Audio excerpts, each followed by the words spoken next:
पितृचरणकमलेभ्यो नमः।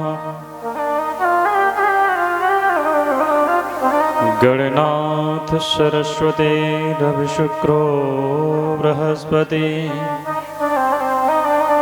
पंचेतांस स्मरे नित्यं वेदवाणी प्रवर्तये।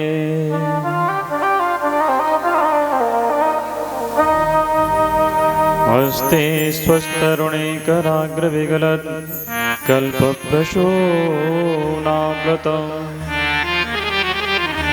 वस्तो प्रस्तुत वेणुनादलहरि निर्वाण निर्व्याकुलम्। हस्ते स्वस्तरुणिकराग्रविगलं कल्पप्रसूनाव्रतं वस्तो प्रस्तुत वेणुनादलहरि निर्वाण निर्व्याकुलम्। स्रस्त निबन्धने विवलषट्गोपीसहस्राव्रतम् हस्तन्यस्तनतापवर्गमखिलं दारं किशोराकृति।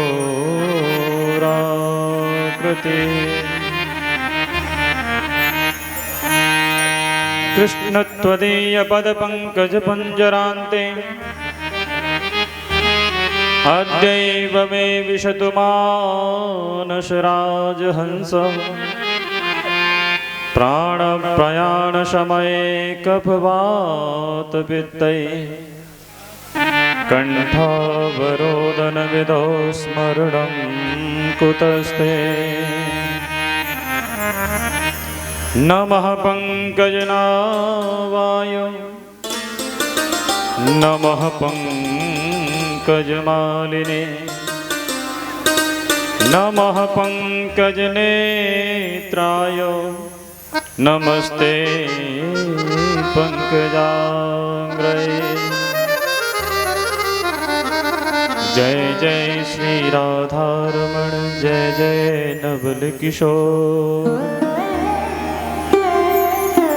जय गोपी चितचोर प्रभु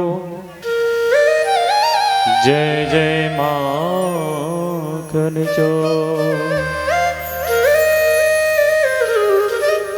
भक्त भक्त भगवंत गुरु चतुर्नाम वपुएक। तिनके पग वंदन कियो सुना सतविघ्न अनेक। आइए हनुमंत विराजिए कथा करो मति अनुसार। प्रेम सहित गादी धरो सुबेठिए पवन कुमार। बोली पवन पुत्र हनुमान जी महाराज की जय। कोदरिया शरिकार की जय। वृंदावन धाम जय जय श्री राधे।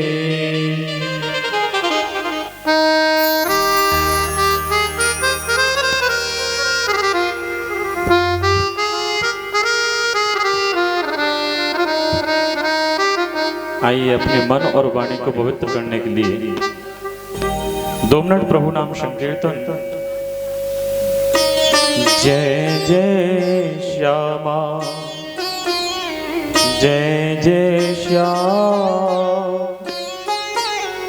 जय जय श्री वृंदावन धाम। बोलो जय जय श्यामा जय जय श्याम जय जय श्री वृंदावन धाम। जय जय श्यामा जय जय श्याम जय जय श्री वृंदावन धाम। बोलो जय जय श्यामा जय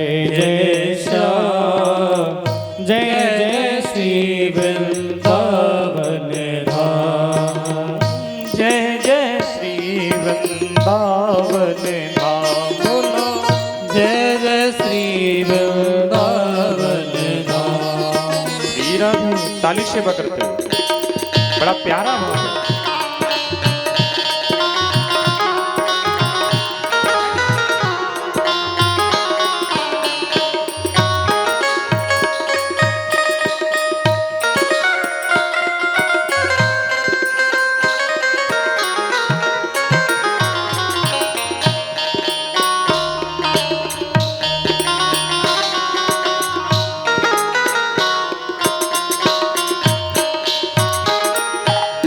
प्यारी राधे प्यारो श्याम, प्यारी राधे प्यारो श्याम, प्यारी राधे प्यारो श्याम, प्यारी राधे प्यारो श्याम, प्यारो श्री वृंदावन धाम। बोलो जय जय श्यामा, जय जय श्याम, जय जय श्री वृंदावन धाम। श्री राधे जय श्यामा, जय जय श्याम, जय जय श्री वृंदावन धाम।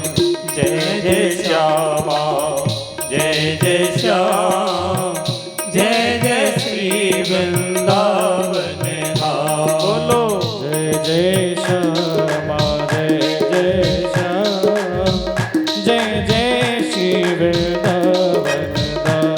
श्री राधे ताली सेवा करते हो। हरि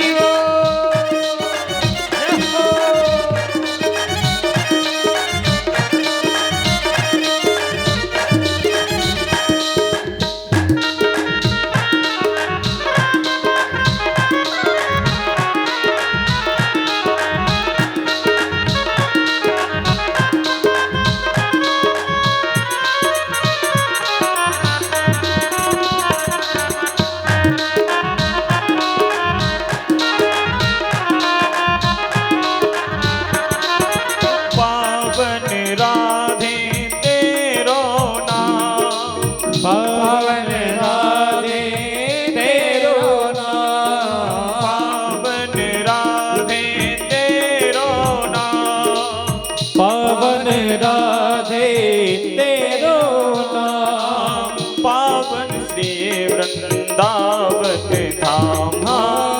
पावन श्री वृंदावन धाम। बोलो जय जय श्यामा, जय जय श्याम, जय जय श्री वृंदावन धाम। बोलो जय जय श्यामा, जय जय श्याम, जय जय श्री वृंदावन धाम। श्री राधे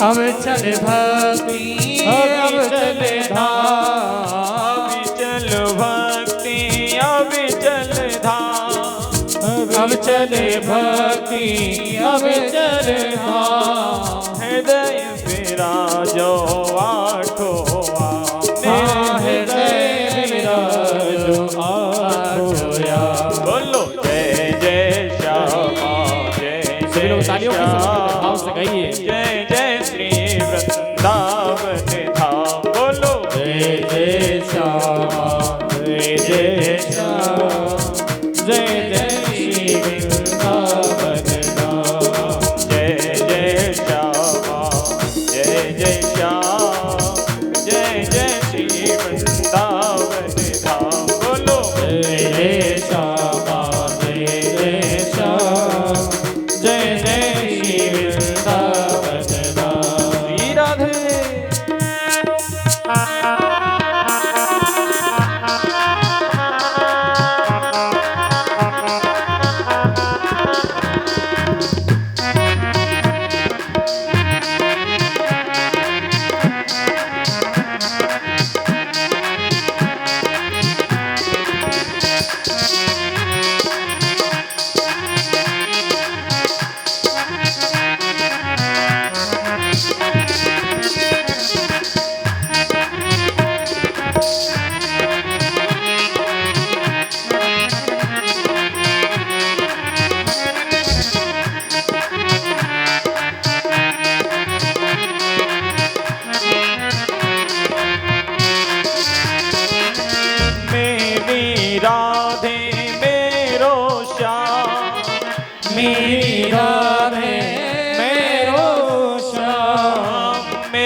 बोलो जय जय श्यामा जय जय श्याम जय जय श्री वृंदावन धाम बोलो जय जय श्यामा जय जय श्याम जय जय श्री वृंदावन धाम बोलो जय श्यामा जय जय श्याम जय जय श्री वृंदावन धाम बोलो जय जय श्यामा जय जय श्याम जय जय श्री वृंदावन धाम जय जय श्री वृंदावन धाम जय जय श्री वृंदावन धाम जय श्री वृंदावन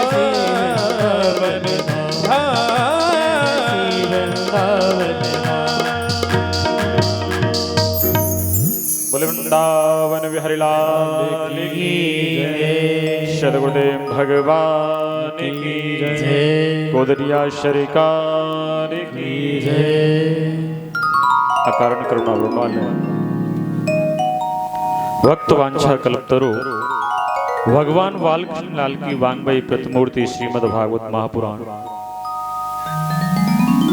समस्त स्थान देवताओं ब्राह्मण देवताओं को नमन करते हुए एवं आप सभी भक्तों के हृदय में विराजमान राधा माधव की छवि को नमन करते हुए हम सब लोग कल के पावन प्रसंग में बड़ा दिव्य प्रसंग श्रवण कर रहे थे, जिसमें राजर्षि परीक्षित को श्राप लगा संतों का अपमान करने के कारण,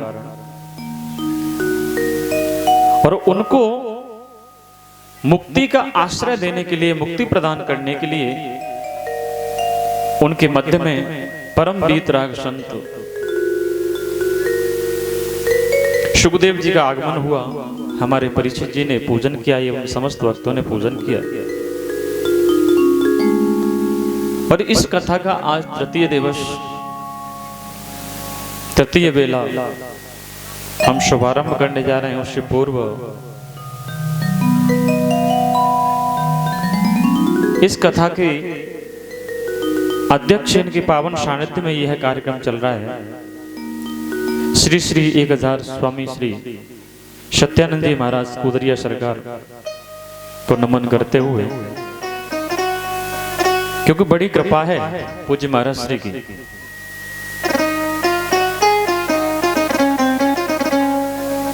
दिव्य भाव, वीतराग संत, अवधूत अवस्था,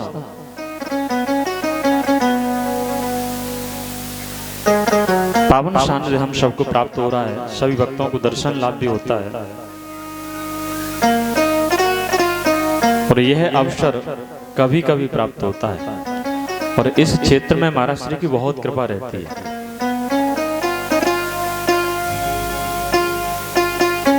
तो कल के पावन प्रसंग में हम श्रवण कर रहे थे, बड़ा आनंद ले रहे थे। अब वहां बात थी, बोले जल्दी मरने वाले को क्या करना चाहिए। जैसे ही राजर्षि परीक्षित ने प्रश्न कर दिया, बोले महाराज आप आए, आपका स्वागत है, लेकिन एक ही बात, एक ही उत्तर मुझे चाहिए। बोले जल्दी मरने वाले को क्या करना चाहिए। बोले अतः प्रख्यामि संसिद्ध्य योगिनां परमं गुरुं पुरुषस्येत यत्कार्यं म्रियमाणस्य सर्वदा। बोले जल्दी मरने वाले पुरुष को आकर करना क्या चाहिए, क्या साधन करें, आप हमें बताने की कृपा करें। अच्छा, परीक्षित चाहते तो ये भी कहते थे, बोले महाराज मुझे मरने का श्राप लगाए, मेरी मुक्ति का उपाय बता दो। तो सुखदेव जी इतने सामर्थ्यवान थे, अगर उनको मुक्ति वहीं दिला सकते थे। लेकिन राजा ने भी वो प्रश्न किया है, बोले म्रियमाणस्य कारण, बोले जल्दी मरने वाले को आखिर करना क्या चाहिए। उन्होंने अपने लिए नहीं पूछा, लेकिन अपने माध्यम से जन जन का कल्याण हो जाए, वह प्रश्न रखा राजा के परीक्षित जी सुखदेव जी के सामने। अब सुखदेव जी कहने वो राजन आपने बात बहुत अच्छी की है, लेकिन अब सुखदेव जी ने मंगलाचरण भी नहीं किया। और मंगलाचरण करते क्यों? बोले बात मरने की है, इमरजेंसी लगी हुई है। मंगलाचरण करते समय अगर कहीं समय व्यतीत ज्यादा हो गया तो पता नहीं राजा की मुक्ति को, राजा को क्या हो जाए।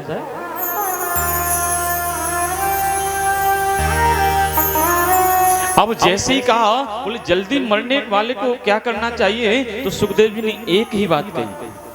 बोले राजन, बोले और कुछ नहीं करें। बोले क्या करना चाहिए?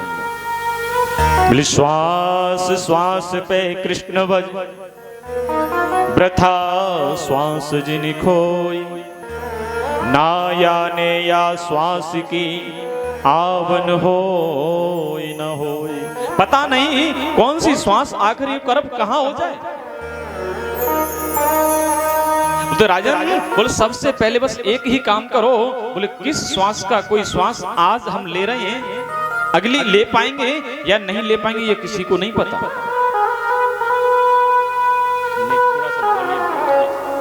थोड़ा सा वॉल्यूम करने,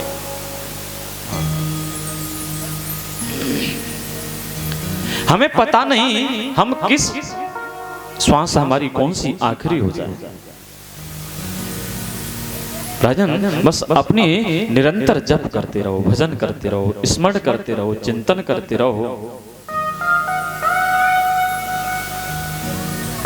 और वैसे भी कहा है, क्योंकि सतयुग, द्वापर, त्रेता, इनमें जीव की अवस्थाएं होती थी।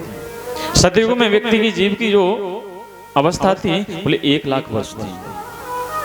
सतयुग के बाद त्रेता लगा, त्रेता में आके कहते हैं बोले 10,000 वर्ष हो गई। और जैसे ही द्वापर लगा तो महाराज 1,000 वर्ष हो गई। और द्वापर के बाद जैसे ही कलयुग का प्रवेश हुआ, कलयुग लगा तो जीव की अवस्था रह गई 100 वर्ष की। एक एक जीरो कम होता चला आया।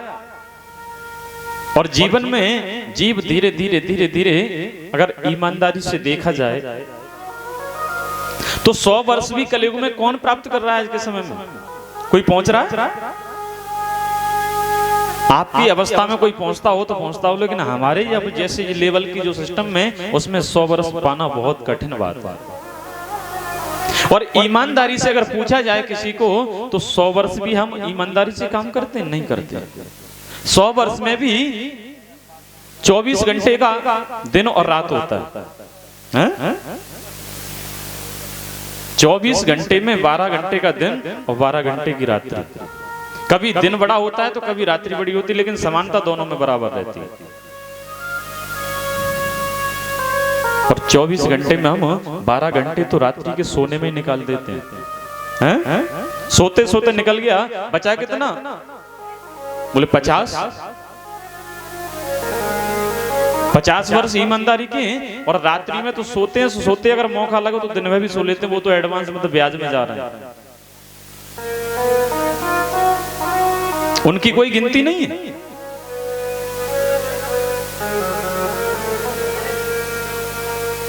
दिवस गमायो खाए के, रात गवाई सोई।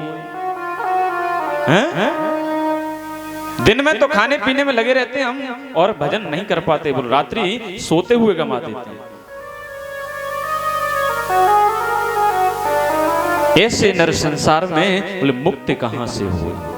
उसके बाद भी चाहते हैं बोले महाराज, बोले मुक्ति बहुत जल्दी मिल जाए, कोई ऐसा साधन, कोई ऐसा उपाय बता दो जिससे हमारा सीधा डायरेक्ट टिकट मिल जाए बैकुंठ का। और बैकुंठ का टिकट तो बहुत कम मांगते हैं आजकल तो। टिकट महाराज कहीं वैसी क्षेत्र की मिल जाए, किसी चुनाव की मिल जाए, उसके लिए प्रयास ज्यादा किया जाता है। कौन जाएगा बैकुंठ? क्या करेंगे बैकुंठ जान के? बोले यही राजनीति में कड़ी पर्चा मान लो कहीं मिल जाए तो। लेकिन कह रहे बोले महाराज 25 वर्ष क्या नाम है, 50 वर्ष हमने सोने में निकाल दी, बची 50 और 50 में 25 जब थोड़े से बड़े हुए जवान हो गए, बोले 25 तो बस 83 में गुजार दिया। 25 वर्ष बची शेष। उस 25 वर्ष में महाराज जैसे ही रहता क्या है, जीवन भर बच्चों के लिए कमाते कमाते उम्र निकल जाती है और वो बच्चे लास्ट में पूछते हैं, बोले आपने हमारे लिए किया क्या था? हैं? जीवन में हमने सब कुछ सर्वस्व सौंप दिया उन बच्चों को, और वो बच्चे बुढ़ापा में आके माता पिता को पूछते हैं, बोले आपने जीवन भर अपने काम के अलावा हमारे लिए किया क्या है? तो धिक्कार है ऐसे मनुष्यों को, ऐसे पुत्रों को जो अपने माँ बाप को ये इस अवस्था में आके ये पूछें। तो कहते बोले महाराज अब तो धीरे धीरे जैसे ही आदि अवस्था उसमें निकालती, तो जीव के पास बचा क्या? ईमानदारी से 24 घंटे में अगर हम 24 मिनट में भगवान के प्रति निकालने समर्पित हो जाएं, तो जीव का कल्याण हो जाए। अब तो जैसे जैसे आदि अवस्था बचती है तो महाराज विवाह हो जाए। विवाह होने के लिए किसी संत ने पूछा किसी बच्चे से, बोले सुनो, बोले आपका विवाह हो गया? बोले हाँ जी। बोले तो? बोले अपने माता पिता से गए। जिस बच्चे का विवाह हो जाए वो माता पिता से निकल जाता है। और दूसरी बार पूछा जब 1 साल के बाद फिर मिले, बोले साहब बच्चे हुए कि नहीं? बोले साहब बच्चे भी हो गए। बोले तो अपने आप से गए? वो बोला महाराज वो तो चलो विवाह हुआ तो माता पिता से दूरी हुई, ये तो समझ में आता है, लेकिन बच्चे तो मेरे साथ रह रहे हैं। बोले उनसे मैं अपने आप से कैसे गया? अब देखा जाए तो शादी होने के बाद बच्चे हो जाएं तो फिर उस पिता को ये लगता है, बोले अब इन बच्चों के लालन पालन की व्यवस्था करनी है, कैसे होगी, कहां से होगी? उसी में लगा रह जाता है, फिर अपना शौक शान सब रखी की रखी रह जाती है। तो यहाँ सुखदेव जी वही कह रहे हैं परिस्थिति। बोले राजन, बोले एक ही काम करो, बोले श्वास श्वास पे कृष्ण भज, वृथा श्वास जिन खोई, ना जाने या श्वास की आवन होय न होय। कब निकल जाए कहाँ निकल जाए पता नहीं। बोले खाते पीते हंसते खेलते बस एक ही काम करो, बोले गोविंद का चिंतन करना है, गोविंद का भजन करना है। और तुलसी बाबा ने लिखा है रामचरितमानस में, कर से कर्म करो विधि नाना, कर से कर्म करो विधि नाना, मन राखो जहाँ कृपा निधाना, मन राखो जहाँ कृपा निधाना, मन राखो जहाँ कृपा निधाना, मन राखो जहाँ कृपा निधाना। तो मन हमें हमेशा ठाकुर के चरणों में रखना।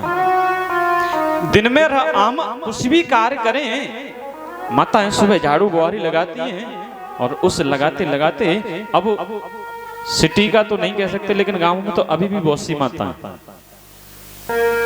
झाड़ू लगाएंगी, झाड़ू लगाते समय सफाई कर रही हैं, अपना कीर्तन चल रहा है, उनका आनंद में लगे। तो उससे क्या है, आपका झाड़ू भी लग रहा है और मन से भजन भी हो रहा है। जब कीर्तन में कोई कड़ी ऐसा कोई शब्द आता है तो भगवान का चिंतन भी हो रहा है। तो हम कुछ भी करें, कैसी भी अवस्था में रहें, लेकिन भगवान का भजन करते रहें तो मंगल होता रहेगा। अब यहाँ बात आती है, बोले महाराज, बोले मन बड़ा चंचल है। गीता में भगवान ने अर्जुन को बताया, अर्जुन ने पूछा, बोले महाराज ये मन ही तो है। बोले मनो ये व मनुष्याणाम कारणम बंध मोक्षयो, ये सभी बंधनों का कारण तो मन ही तो है। और मन से ही हम एक दूसरे से गिलानी कर लें तो बस महाराज उसका चेहरा देखना नहीं पसंद करते हैं? बोले मन से उतर गया, अब नहीं देख सकते। अभी तक देखा, अभी तक सब साथ दिया, बहुत कुछ किया, बहुत साथ रहे, लेकिन अब देखना पसंद नहीं करते। तो यहाँ राजा कह रहे हैं, बोले महाराज कोई ऐसी बात बताओ मन को कंट्रोल में कैसे करें, मन का कोई साधन है ऐसा? और ये मन 40 किलो का होता है, हल्का भी नहीं है। भाई सब किसान बैठे हुए सबको पता है कि ये मन बहुत भारी है और चलायमान इतना है कि बैठे कथा में है, घूम रहा है, बोले आलू में पानी लगा कि नहीं लगा? अरे पानी तो दे दिया होगा बच्चे ने, हम कथा में चले आए, लेकिन यूरिया लाया होगा कि नहीं लाया होगा, लेकिन उस मन वहीं घूम रहा है। मैया आके बैठी है, बोले घर में बहू अकेली रह गई है, बोले पता नहीं क्या देख रही होगी, कहीं तिजोरी की चाबी गलती से अगर भूल जाए तो यहाँ मन लगेगा नहीं 3 घंटे। बैठी बैठी बस चिंतन वही करेगी, बोले पता नहीं कब मौका लग जाए, चाबी कहाँ रह गई, भूल गई, पता नहीं, देख बस अगर मौका लगा तो जाके देख भी आएगी, अगर पास में हुई तो। टिकता नहीं है ये मन की बड़ी अटपटी गति है। तो यहाँ सुखदेव जी से राजन परिषद कह रहे, बोले महाराज कोई ऐसा शब्द, ऐसा कोई उपाय बताओ जो मन कंट्रोल में हो जाए। मन को कंट्रोल में करें तो करें कैसे? तो शास्त्र कहता है, बोले मन को कंट्रोल करने के 4 साधन है। बोले जितासनो जितश्वासो जित संगो जितेंद्रिय। बोले मन को कंट्रोल में करें तो करें कैसे? बोले सबसे पहले जितासन हो, सबसे पहला साधन बताया है, बोले आसन को जीतो। एक आसन पे हम जितनी देर बैठ सकते हैं उतना आसन लगा के बैठे, और आसन भी ऐसा अपने मेरुदंड को सीधा करके बैठे। मेरुदंड रीढ़ की हड्डी जो अपनी होती है एकदम सीधी रहेगी तो हम ज्यादा से ज्यादा आसन लगा के बैठ सकते हैं।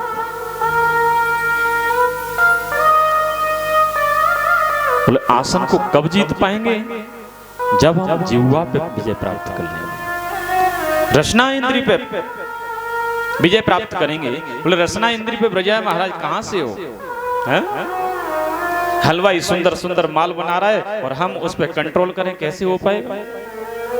और आसन लगाने के लिए तो कंट्रोल करना पड़ेगा। अगर एक बिलान खा लिया फिर आसन लग रहा है, फिर तो सुखासन 4 पाई चाहिए महाराज। खाने के बाद 4 पाई मिल जाए, 4 पाई पे इस समय, ये समय ऐसा चल रहा है कि चकाचक खाओ और खाने के बाद कंबल मिल जाए तो चक सो जाओ।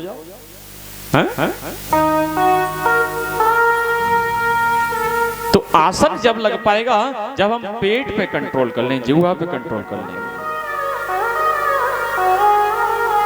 ऋतुभुक, मितुभुक और हितभुक, ऋतु के अनुसार खाओ और अपना जितने में हित हो उतना खाओ, तो आसन आप लगा सकते हो। सबसे पहला साधन बताया है, बोले जितासन हो, आसन को जीतो। और उसके बाद क्या है? बोले जित संगो जितासनो जितश्वासो।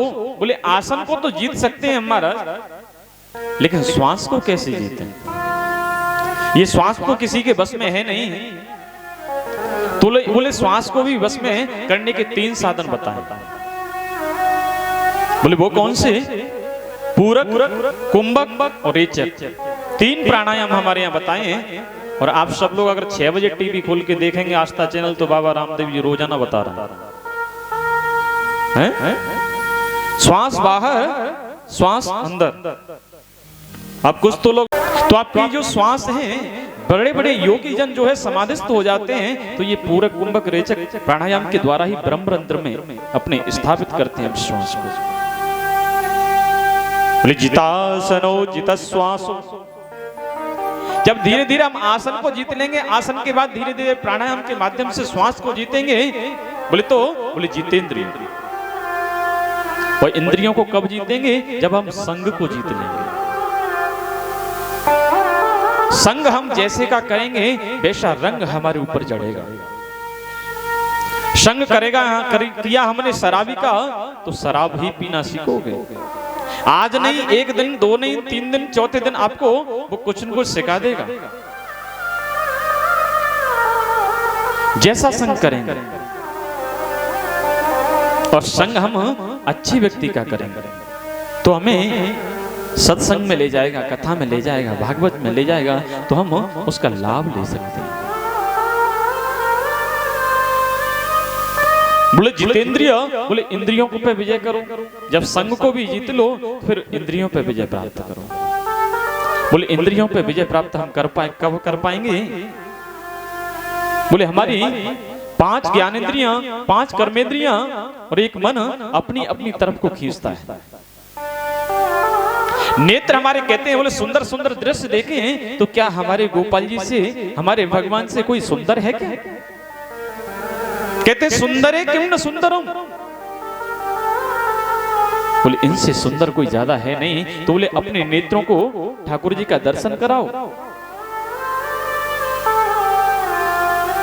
और आपकी जिह्वा कहती है, बोले सुंदर सुंदर पदार्थ खाने, लज्जाराम की गुजिया खानी है तो महाराज पहले गुजिया लाओ, ठाकुर को भोग लगाओ, स्वयं पाओ, उसमें कोई दोष नहीं लगेगा आपको।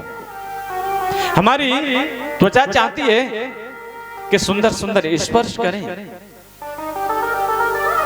तो ठाकुर जी के चरण दबाओ ना, माता पिता के चरण दबाओ ना, गुरुजनों के चरण दबाओ ना, वो आनंद मिलेगा जीवन का तो आप अपने आप समझ जाएंगे। हमारे कान चाहते हैं सुंदर सुंदर शब्द सुने तो क्या भगवान का गुणगान सुनो, कथा श्रवण करो, बड़ा दिव्य आनंद आएगा।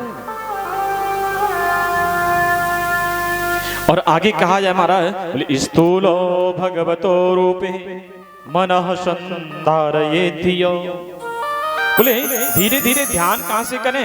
बोले ध्यान करो भगवान का चरण कमल, पहले पैरों का ध्यान करो। पैरों का क्यों करें? बोले पैरों में भगवान के कुश, चक्र, शंख आदि के चिन्ह हैं और उन चिन्हों से अगर जब हम दर्शन करेंगे तो हमारे कलमश, हमारे पाप सभी नष्ट हो जाते हैं। हस्त कमल, चरण कमल, नाभि कमल, मुख कमल, हृदय कमल, नेत्र कमल, मेरे प्रभु कमलमय हैं। और आज के समय में तो यूपी में सबने भी कमल खिला रखा है, बड़ा दिव्य आनंद आ रहा है। हमारे योगी जी महाराज तुरंत निर्णय लेने वाले, वैसे किसान तो जाकर परेशान है उनको, हैं? क्या आनंद में है? आनंद में ना है, गाय से परेशान है। अच्छा गाय छोड़ी कौन है? सो गाय बाबा छोड़ के गए हैं, बाबा ने छोड़ी किसानन ने, और परेशान कौन है? तो जो बोओगे वही काटने को मिलेगा ना,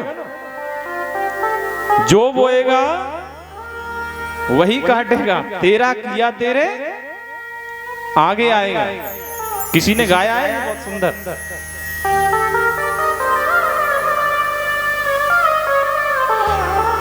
एक श्लोक आता है महाराज, बोले अवश्यमेव भुक्तव्यम कृतम कर्म शुभाशुभम, हम लोगों को वही भोगने के लिए प्राप्त होता है जो हम कर्म करके आते हैं या जो हम कर्म कर रहे हैं। बोले बोहे पेड़ बबूल के तो आम कहां से खाओ, है? गाय हम तब तक रखते हैं महाराज जब तक दूध दे, हैं? उसके बाद तो बस रस्सी खोली, बोले जहां जाए भैंस क्यों नहीं खोल देते आप? कभी विचार किया है?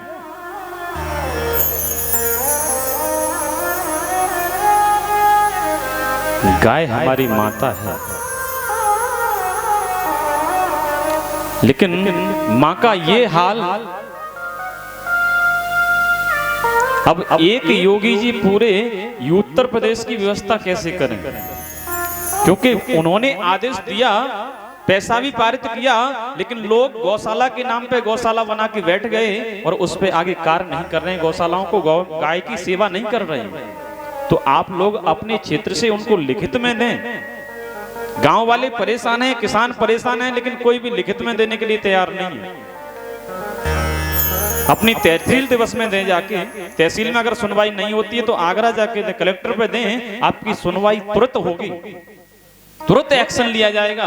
ये नहीं है कि हम घर बैठे बस योगी जी को कोसते रहें तो आपका कोई लाभ होने वाला नहीं है। इस समय तो वो है कि आपकी तुरंत सुनवाई हो रही, चाहे कोई भी हो। हालांकि हमें राजनीति से कोई लेना देना नहीं है, लेकिन अच्छा लगता है जब कोई समाज के लिए कुछ कार्य करता है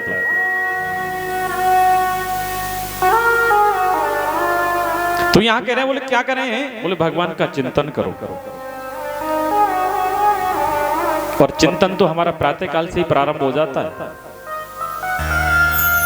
हम जैसे ही चारपाई से खड़े होते हैं तो तुरंत ध्यान करें और 2 मिनट पहले बैठे आसन लगा के चारपाई पर, या जिस बिस्तर पे आप सो रहे हैं उस पे बैठे। एक साथ कभी भी बिस्तर से खड़ा नहीं होना चाहिए। ये आयुर्वेद का सूत्र है। जब हम 2 मिनट 5 मिनट बैठेंगे और बैठ के अपने नेत्र बंद करें, नेत्र बंद करते ही करते अपने दोनों हाथों को रब करें, फिर नेत्रों को खोलें, फिर ध्यान करें। बोले कराग्रे वस्ते लक्ष्मी कर मध्य तु सरस्वती कर मूले तु गोविंदो प्रभाते कर दर्शनम। उंगलियों के अग्रभाग में लक्ष्मी जी का ध्यान करें और कर मध्य सरस्वती, बीच में हाथों के जो मध्य की जो रेखाएं हैं उनमें सरस्वती जी का निवास है। और कर मध्य मूले तो गोविंदो, और कर के जो मूल भाग में गोविंद का निवास है। इन तीनों का दर्शन करें, फिर पृथ्वी को प्रणाम करें। बोले हे पृथ्वी, हे विष्णु की पत्नी, हम आपको प्रणाम करते हैं। बोले क्यों? बोले पैर रखेंगे तो कहीं गलती ना हो जाए तो हमें क्षमा कर देना। ये हमारा ध्येय, ये हमारा नियम, ये हमारा प्रण रोजाना का बना लें। उसके बाद अपने बड़े बुजुर्ग जो हों उनको प्रणाम करें, तो हमको वही लाभ प्राप्त होगा जो हम मंदिर में जाके भगवान की सेवा करते हैं। लेकिन संघ की जब बात आई तो महाभारत में एक मदालसा हुई है, उन्होंने अपने सभी बेटों को बड़ा उपदेश दिया सुंदर। बोले तुम बुद्ध हो, शुद्ध हो, अविनाशी हो, चिन्मय हो। तो जितने बच्चे थे वो सबके सब संत बन गए। अब राजा को बड़ी चिंता हुई। बोले बताओ, हमारे राज्य को चलाने वाला कोई बेटा नहीं है, कौन संभालेगा इस राज्य को? तो जब अपने सबसे छोटे बेटे का रानी से पहले ही कहा, बोले सुन आप इनको उपदेश मन देना, नहीं तो इस राज्य को संभालने वाला कोई नहीं होगा। अब माँ ने कहा, बोले मैं उपदेश नहीं दूंगी, लेकिन एक श्लोक लिखकर और उसका ताबीज बना के उसके गले में धारण करा दिया। बोले बेटा जब भी तुमको जरूरत पड़े तो आप इस ताबीज को खोल के देख लेना। कहते हैं बोले जो एक दिन ऐसा रहा कि वो इतना चिंतन में, इतना टेंशन में, उसने कहा बोले मेरी माँ ने जब मैं घर से आया था तो मुझे कुछ दिया था। अब जैसे ही उस ताबीज को खोला तो उस ताबीज में एक बड़ा सुंदर मंत्र लिखा हुआ था। बोले संग सर्वात् मनः त्याज्य सचेत्युक्तम न शक्तये सद्भिषः कर्तव्य शतां संगो हि वेशजम्। उस मंत्र का, उस श्लोक का भावार्थ था, बोले बेटा, बोले बुरे संग का हमेशा त्याग करो। चाहे कैसा भी कोई क्यों ना हो, कितना भी हितैषी क्यों ना हो, अगर बोला गलत संगत है तो उस स्थान को त्याग देना चाहिए, छोड़ देना चाहिए हमें। अब यहाँ संग की ऐसी बात बताई तो कह रहे बोले महाराज बड़ी आगे बोला। बोले हम इंद्रियों को बस में करें तो इंद्रिय हमारी जब बस में होंगी। लेकिन आगे बार बताया, बोले सुनो, राजा ने पूछा महाराज इस सृष्टि में सबसे पहले कौन था, इस सृष्टि का निर्माण कैसे हुआ, इसके बारे में हमें कुछ बताने की कृपा करें। और हमने सुना है, बोले भागवत धर्म क्या है, और इस भागवत धर्म का सबसे पहले उपदेश किसको दिया और किसने दिया, ये हमें बताने की कृपा करें। तो सुखदेव जी कहते बोले राजन, बोले आप चिंता क्यों करते हो, परेशान होने की जरूरत नहीं है। बोले सृष्टि में सबसे पहले कुछ नहीं था, चारों तरफ जल ही जल था। बोले तो जब ब्रह्मा जी प्रकट हुए तो फिर उन्होंने सृष्टि कहाँ की थी? बोले महाराज पहले तो सृष्टि वैसे ही मानसिक सृष्टि चलती थी। बोले स्थार जंगम अंड शोधविद स्वेदज जरायुज बिल्कुल सभी, बोले ये भी सब कुछ नहीं था। बोले तो बोले केवल नारायण और जल पे कहते बोले महाराज चारों तरफ पृथ्वी पे जल ही जल था, जल को कहते बोले नार, और नार पे जो शयन करे वही धीरे धीरे जब शेष साई पे विराजमान हुए तो नाम पड़ गया नारायण। और नारायण ने विचार किया, बोले मैं अकेला हूं, एको हम बहुश्यामी, बोले मैं एक से बहुत हो जाऊं। तो उन्होंने अपनी नाभि से कमल और कमल पर ब्रह्मा जी की उत्पत्ति की। और जैसे ब्रह्मा जी की उत्पत्ति हुई तो ब्रह्मा जी ने चारों तरफ देखना चाहा तो उनके चार मुख हो गए। उन्हें कहीं हमारी तरह घूम के देखने की जरूरत नहीं पड़ती। और जैसे ही देखा, लेकिन उन सब कुछ देख सकते हैं, लेकिन ये नहीं देख पाए कि हम आखिर आए तो आए कहां से। कभी ऊपर जाते कभी नीचे जाते, लेकिन समझ नहीं आया। तभी आकाशवाणी हुई, बोले यस्सोए शेष यत्सोडशमे कविंशित निष्किंचनानाम नृपयत धनम विदो। बोले ब्रह्मा जी, बोले आप इधर उधर मत भटको। बोले सीधा सीधा तप करो। वर्णमाला का 21वां और 16वां शब्द सुनाई दिया। बोले तप करो, त और प। बोले तप करोगे तो आपको स्वतः ही पता चल जाएगा आप आए कहां से हो। और जैसे ही ब्रह्मा ने विचार किया, बोले महाराज आने की बात कह रही हैं, लेकिन आज नारायण ने स्वयं आकर ब्रह्मा जी को समझाया। बोले आप परेशान मत हो, मैंने आपको सृष्टि के विस्तार के लिए प्रकट किया है। बोले आप सृष्टि का विस्तार करो, मैं आपको आज से विधाता बनाता हूं। ब्रह्मा जी तो हाथ जोड़ के खड़े हुए, बोले नारायण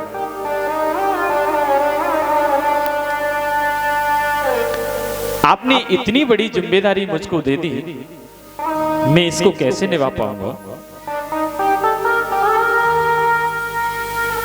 थोड़ा सा अगर किसी को पद मिल जाए तो उनका बस आना जाना आप भाव सब कुछ चेंज हो जाता है। और आपने तो मुझे पूरी सृष्टि का मालिक बना दिया, विधाता बना दिया, मैं कैसे इस जिम्मेदारी को निभा पाऊंगा।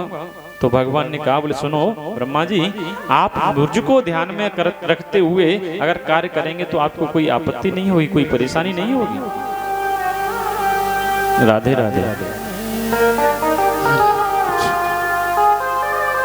राधे राधे ना बहुत है रोल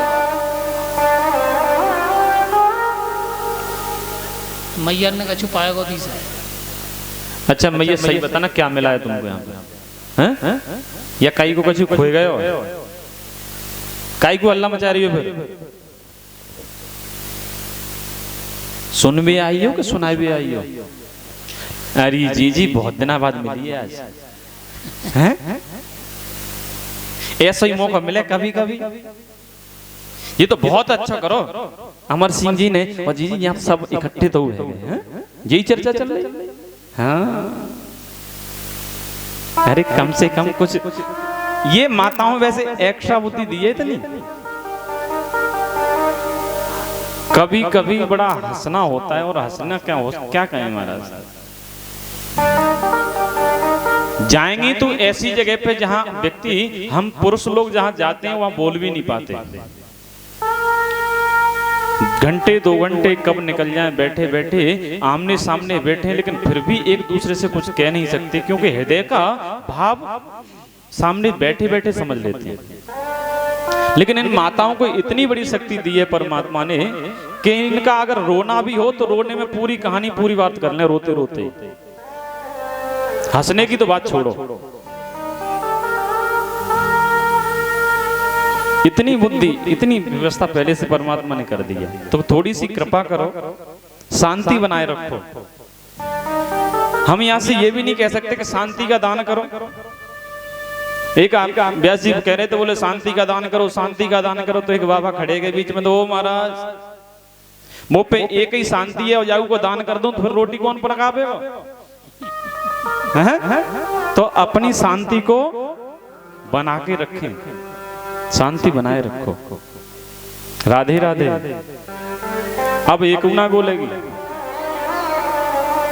हैं?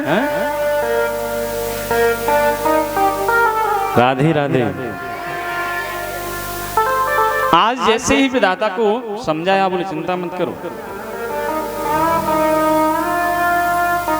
तो आज प्रभु नारायण ने ब्रह्मा जी को चतुश्लोकी भागवत प्रदान करी और यही चतुश्लोकी भागवत आगे ब्रह्मा जी ने नारद जी को दी और नारद जी ने वेदव्यास जी को दी, जिन्होंने 18,000 श्लोक बनाए। तो वो 4 श्लोक आप ध्यान करें, चिंतन करें। बोले अहमेवाशमेवाग्रे नान्यं यद्यत् सत्परं पश्यादहं यदेतच्च योऽवशिष्येत सोऽस्म्यहम्। ऋते अर्थं यत् प्रतीयेत न प्रतीयेत चात्मनि तद्विद्यादात्मनो मायां यथा भासो यथा तमः। यथा महान्ति भूतानि भूतेषु चावशिष्यनः प्रविष्टानि प्रविष्टानि तथा तेषु न तेऽस्म्यहम्। एतावदेत जिज्ञास्यं तत्तु जिज्ञासुनात्मनः अन्वया व्यतिरेकाभ्यां यत् स्यात् सर्वत्र तत्रः। यह 4 श्लोक भागवत जी के साक्षात नारायण ने अपने पुत्र ब्रह्मा जी को पढ़ाया और इन्हीं 4 श्लोकों के 18,000 श्लोक हैं जिनका हमारे आचार्य जी बैठकर पाठ कर रहे हैं। क्योंकि भागवत अगर व्यास गद्दी से कोई प्रवक्ता कोई वक्ता चाहे पूर्ण करना चाहे तो कभी नहीं हो सकती। ये तो संस्कृत के पाठ के माध्यम से ही पूरी होती है। यहां से खूब बोलना चाहेंगे तो 7 दिन में मुश्किल से 100-200 श्लोक बोल पाएंगे। और आज के समय तो श्लोक बोलता कौन है, जरूरत ही नहीं पड़ती महाराज। लेकिन कह रहे बोले परमात्मा नारायण कहते बोले ब्रह्मा की सारी सृष्टि में केवल मैं ही था और मेरे अलावा पूरी सृष्टि में कुछ नहीं था। और सृष्टि जब बनाते हैं तो उसके बाद भी नारायण के स्वरूप ही तो हम सब। ईश्वर अंश जीव अविनाशी, बोले उसी ईश्वर के हम अंशी तो हैं। तो बोले हमारे बीच में भी हम नारायण है। जब सृष्टि का जब लय हो जाता है तो बस केवल वही नारायण तो बचता है।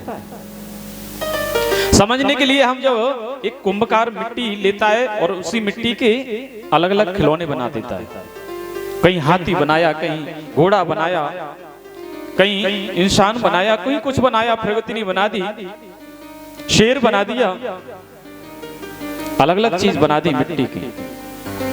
और बच्चों ने उस सब को लिया, इकट्ठा किया, फिर तुमने पुनः तोड़ दिया। तो बनाते समय उस मिट्टी के अनेक नाम हो गए, लेकिन सब में मिट्टी थी। और जब सबको इकट्ठा किया फिर वही शेष वही मिट्टी बचती है। तो इस दुनिया में केवल पहले नारायण थे, अब नारायण हैं और आगे नारायण रहेंगे। सृष्टि का ये विस्तार है।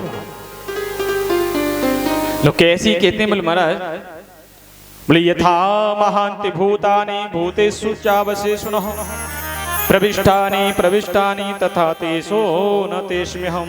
बोले इस संसार में जो कुछ दिखाई दे रहा है वो सब पूरा नारायणमय है और कुछ अलग नहीं है। और वैसे बोले पृथ्वी जल तेज वायु आकाश, इसी 5 चीज तो सबको बनाया है। चित जल पावक गगन समीरा पंच रचित ये है अधम शरीरा। परमात्मा ने इस शरीर को रच दिया है। जो छोटी सी चींटी दिखाई देती है वो भी 5 तत्वों से बनी हुई है। और एक विशाल काय हाथी दिखाई देता है वो भी 5 तत्वों से बना हुआ है। लेकिन दिव्य है उसकी लीला, दिव्य है उसकी रचना।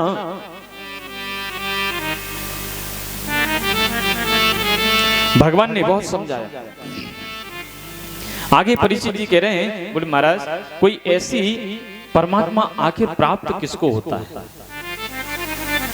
बोले क्या दिन रात कोई भजन करता रहे उसको परमात्मा प्राप्त होते हैं, या डेली गंगा स्नान करें या यमुना स्नान करें उनको परमात्मा मिलते हैं?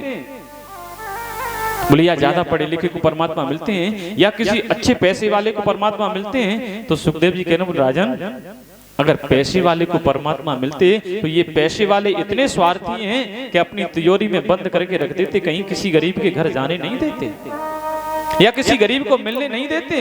बोले तो बोले परमात्मा तो केवल और केवल भक्त को प्राप्त होता है। बोले भक्त्या तुष्यते केवलम न च गुणै भक्ति प्रियो माधव। जो भक्त होगा उसको परमात्मा प्राप्त होते हैं। बोले भक्त, बोले हाँ। बोले आगे बताया, बोले हमने सुना है ठाकुर जी का आगमन विदुर जी के हुआ हुआ। बोले ऐसा कौन सा था? बोले विदुर जी तो कोई जाति के भी बड़े नहीं थे। बोले कहा जातिर विदुरश यादवपते। बोले उनकी कोई जाति थी? वहां परमात्मा गए ही नहीं। जाने के बाद प्रभु ने केले के छिलके खाए। इतनी कृपा की। बोले केले के छिलके क्यों खाए? ऐसी क्या आवश्यकता पड़ गई थी परमात्मा को? अरे उनके तो 56 भोग लगाए जाते हैं। बोले नहीं, बोले ठाकुर जी जहां कृपा करते ना, और विदुर जी तो दासी पुत्र हैं, लेकिन प्रभु वहां पधारे।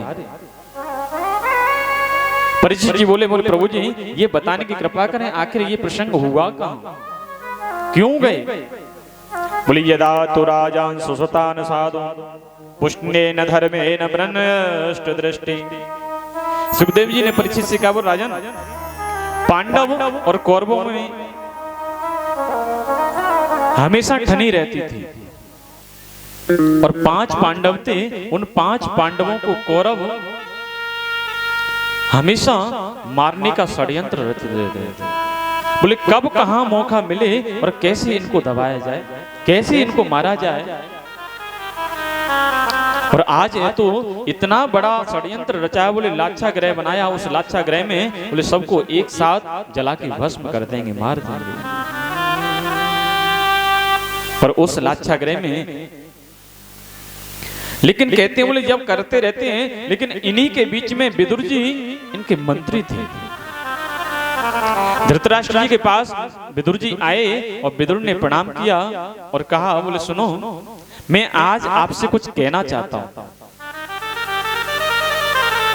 और ये मत समझना कि आपको मैं एक मंत्री होने के कारण सलाह दे रहा हूं। बोले नहीं, बोले मैं एक घर का सदस्य होने के कारण आपको, एक आपका हितैषी होने के कारण आपको कुछ बताना चाहता हूं। धृतराष्ट्र ने 2 मिनट विचार किया। बोले आखिर आप ऐसी कौन सी बात विदुर जी बोलना चाहते हैं? बोले कुछ तो। बोले बताइए। बोले महाराज आपके आंख तो वैसे भी नहीं, आप कुछ देख नहीं पाते, लेकिन आपके पीठ पीछे इस राज्य में क्या क्या हो रहा है आपको कुछ पता है क्या?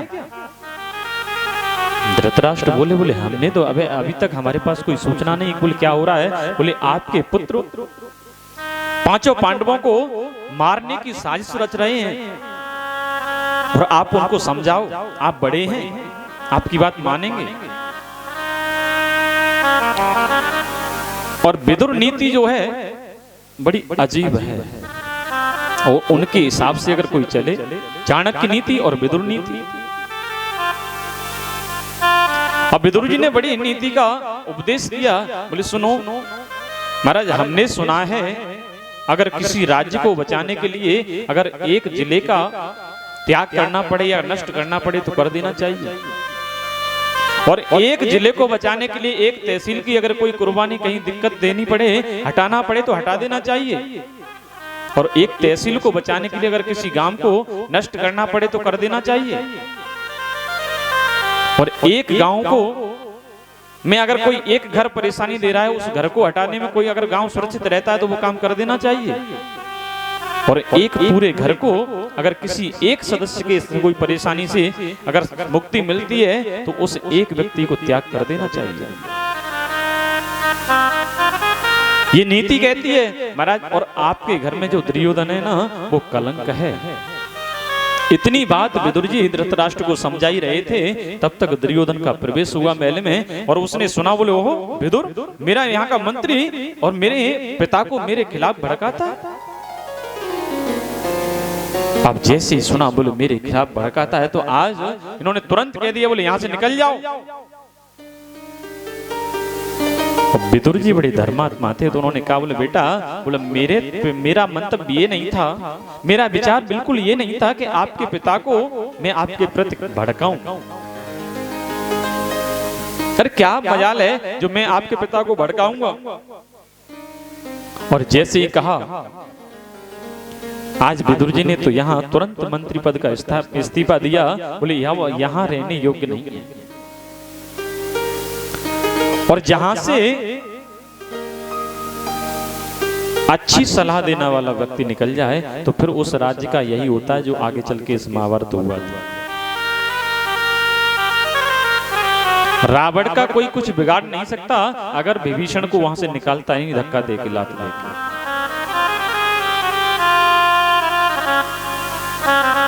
जब तक विभीषण लंका में रहे तब तक लंका का वाल वांका नहीं हुआ, किसी को कोई क्षति नहीं हुई।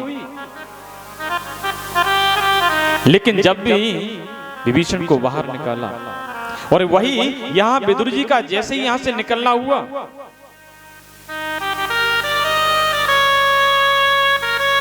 तो आज विदुर जी गए और अपनी धर्म पत्नी को लेके निकल गए, वहां से इस्तीफा दे के चले गए। और यहाँ कहते हैं महाराज, इधर द्वारिकाधीश कौरव पांडवों की सलाह कराने के लिए आ रहे हैं आज शांति दूत बनकर। दुर्योधन की मां गांधारी ने बड़े सुंदर सुंदर पदार्थ बनाए, 56 भोग बनाए। बोले आज द्वारिकाधीश आ रहे हैं, उनका समझौता कराने के लिए पांडवों ने तो यहां तक कह दिया था, बोले द्वारिकाधीश जो फैसला कर देंगे, जैसे कर देंगे, उसमें हम स्वीकार है। लेकिन दुर्योधन ने बड़ी सुंदर व्यवस्था की।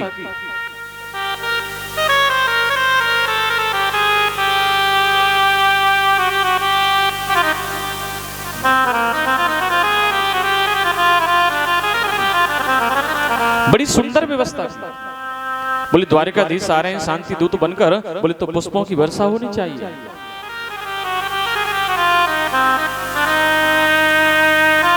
विदुर जी वहां सभा में त्याग के गए। आज सभा में उन विदुर जी को भी पता चला कि द्वारिकाधीश शांति दूत बनकर आ रहे हैं, तो उस भरी सभा में भीड़ में वो भी पीछे खड़े हो गए। द्वारकाधीश का जैसे रथ आया, रथ आकर के रुका, तो सबने बड़ा स्वागत किया, सबने पुष्प दिए। कोई पुष्प चढ़ा रहा है, कोई माला चढ़ा रहा है, कोई राधे राधे कर रहा है। बोले बड़ी कृपा की। दुर्योधन ने बहुत स्वागत किया, आइए द्वारकाधीश पधारिए, आइए के सब। अब जैसे ही स्वागत किया, स्वागत करने के बाद बुलाया और द्वारिकाधीश का बड़ा सुंदर। उसी सभा में विदुर जी पीछे खड़े थे। विदुर जी ने जैसे ही कृष्ण को देखा, बोले बड़ी कृपा की, हाथ जोड़े खड़े। और जैसे ही एक दूसरे की नजर से नजर मिली, बोले नजर ने नजर से मुलाकात कर ली, रहे दोनों खामोश और बात कर। किसी ने समझा नहीं। बोले क्या आपस में मिला? बोले कन्हैया ने इशारा करे, काका। बोले आप चिंता मत करो, मंत्री नहीं हो तो क्या हो, मैं आपके घर अवश्य आऊंगा।